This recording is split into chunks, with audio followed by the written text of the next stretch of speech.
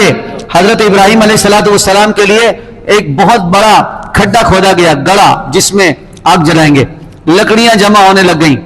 یہاں تک کہ روایات میں آتا ہے، مفسرین فرماتے ہیں اس وقت کی جو عورتیں، آج آپ مزاروں پہ جائیں گے جہاں پہ سجدے ہوتے ہیں، جہاں پہ منتیں مانی جا رہی ہیں، جہاں پہ کھلے عام شرک ہوتا ہے، جہاں جناب والا سر کو جھکایا جاتا ہے قبروں کے آگے، وہاں بھی لوگ، عورتوں کی تعداد زیادہ ہے، وہاں بھی عورتوں کی تعداد زیادہ ہے۔ تو لہذا اس وقت کی عورتوں نے کیا کیا؟ اچھا بھائی اگر کوئی بیمار ہوتی عورت، ہم نے ٹھیک ہو گئی نا، تو ابراہیم علیہ السلام کو جلانے کے لیے لکڑیاں دوں گی۔ اگر میرا بیٹا اچھا ہو گیا تو میں ابراہیم کو جلانے کے لیے اچھی خاصی لکڑیاں میں جمع کر کے لاؤں گی۔ اس بات کی منتیں مان رہی ہیں کہ میری بیماری صحیح ہو جائے، میرا بیٹا صحیح ہو جائے، میرا شوہر صحیح ہو جائے، تو میں ابراہیم علیہ السلام کو جلانے کے لیے جو لکڑیاں ہیں وہ میں ادا کروں گی۔ کیا بات، لا حول ولا قوت الا باللہ۔ تو یہ وہ مشرک تھے جو بدترین عقیدے کے مالک تھے۔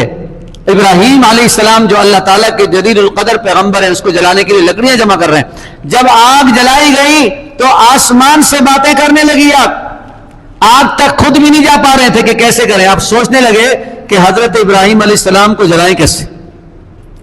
آگ تو اتنی بڑی ہو گئی کہ اس کے شعلے آسمان سے بات کر رہے ہیں اور ہم اس کے قریب نہیں جا پا رہے ہیں، تو ابراہیم علیہ السلام کو کیسے ڈالیں گے؟